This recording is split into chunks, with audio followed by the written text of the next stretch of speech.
before we do that, there's some news and notes going on around the league. Everybody's clamoring about, look, the Cowboys are always going to be a news item, but I think Dak particularly, when we look at the contracts they're dealing with, what the future is, I'll remind everybody, Dak cannot be franchise tagged. He cannot be traded. There's nothing they can do. He's in the last year of his deal. So he was at his camp for kids, and he made it sound like maybe, he said, there's been conversations back and forth, but for most part, I've been letting my agent do that. Day one of training camp, my mind flips towards helping my team and doing everything I can. The money and all that will take care of itself, always has. But there was a little bit of a positive tone. So Cowboys fans are sitting here feeling like, man, maybe things are going okay with Dak. How do you take that? I mean, Dak's never going to be a guy that says anything inflammatory about the team publicly or maybe even privately. I don't really think that his comments mean all that much because we all know who's in the driver's seat here. It's Jerry Jones. And it seems like he's decided that they're going to play this out, not only with Dak, but potentially with CeeDee and Micah too. I think it's a pretty terrible strategy, like an objectively bad one, considering what we know about like how hard quarterbacks are to replace. Two, like just in general, if you're extending a young player at a position of need that's really good, you typically want to be as fast as you can on that instead of waiting until, Devonta Smith signed his deal, AJ Brown signed his deal, Justin Jefferson signed his deal. Now, these are like the baselines for what you're going to have to pay CeeDee Lamb moving forward. I think it's silly, but look, this is where the Cowboys find themselves. I would just say to Jerry, like, bro, if you're really comfortable with Dak walking next year into free agency or trading him for, a boatload of picks, what's next? Like, what's your plan after that? Because if you don't have Dak, we can sit here and argue about like how good Dak Prescott is or not, but if he's not on the Cowboys roster for next season, that's the worst team in the NFC East, like by far. So you got to have a plan to do something. And right now, if I was a Cowboys fan, I would be a little concerned about like what we're actually doing here.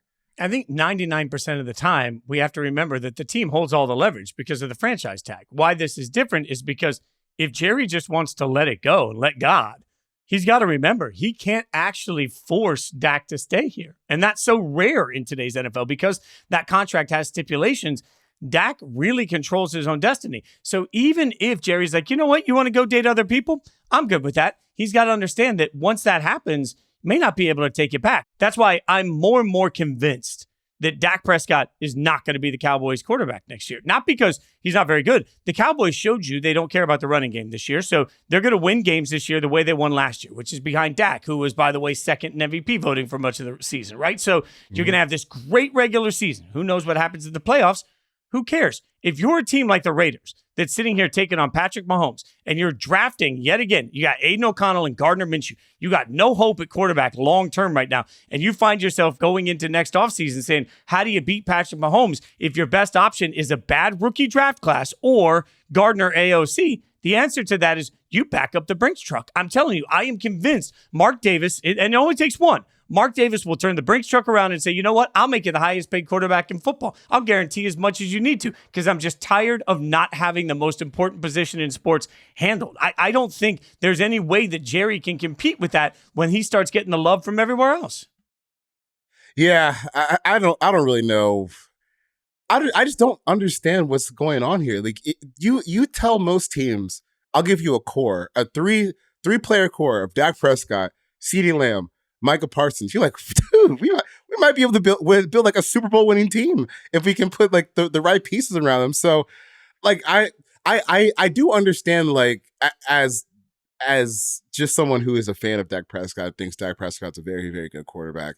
I do kind of understand people being tentative about how they feel about him. The playoffs haven't always been great, and I feel like as a Falcons fan, it kind of feels like a lot of conversations that were happening around Matt Ryan when he was at his peak, where it's like, hey, this is a really good player, not quite Peyton Manning or Tom Brady, but you should still feel like if you have the right pieces around him, you can go pretty far. So just the fact that they're here with this contract situation that's just unresolved, because also if you're a Dak Prescott, and even before you get to like a free agency type of deal where I don't think people are really prepared for what Dak Prescott would make if he was on the open market. I think people would be like, oh, okay, these guys are really underpaid compared to what they could actually get on the open market. It'll be a lot more than 55. And personally, I think it'd be probably a good deal more than 60 per year.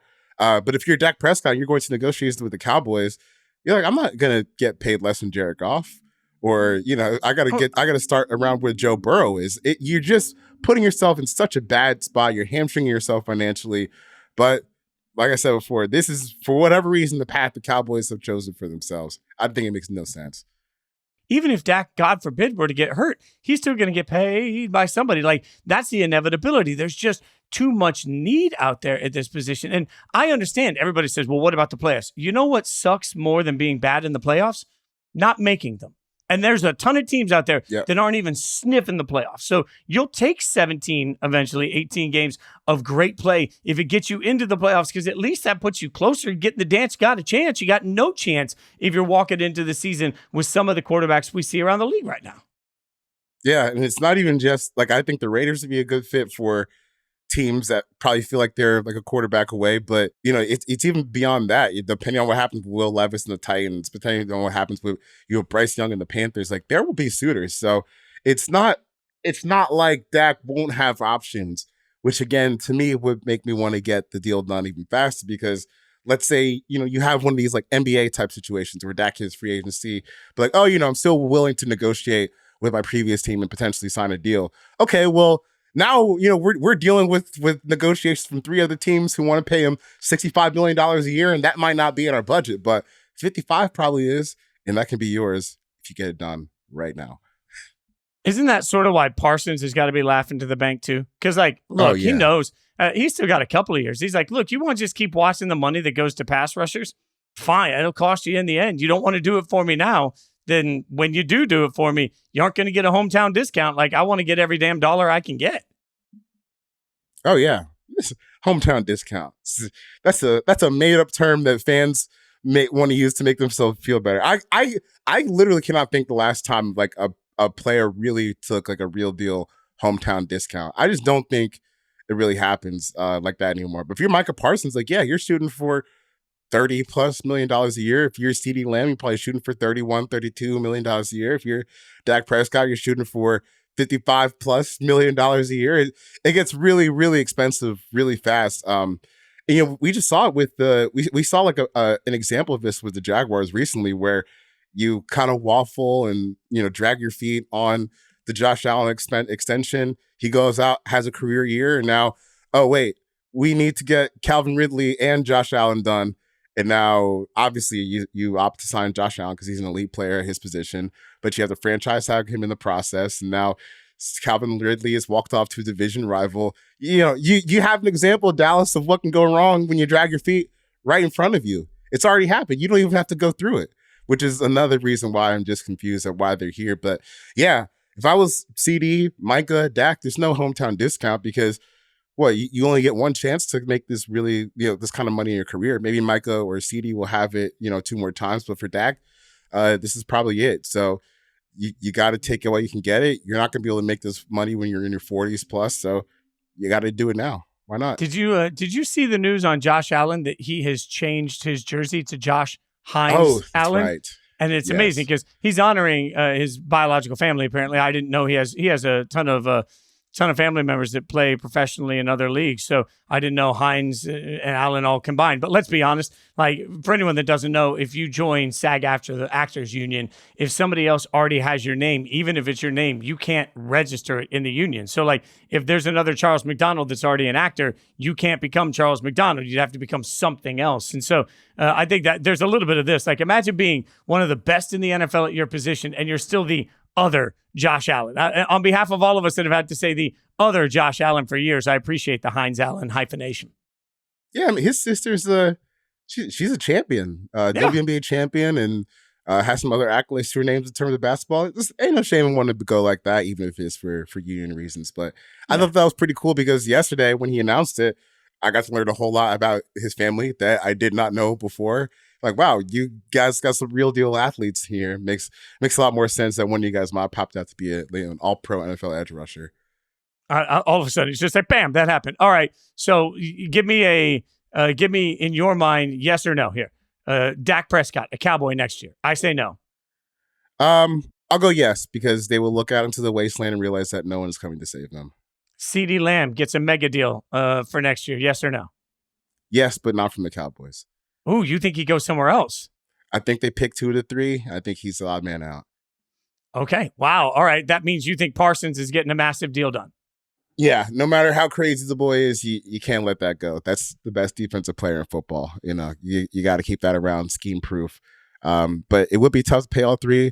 I think you get scared of walking into 2025 without a quarterback, flip CeeDee for picks, and keep it moving.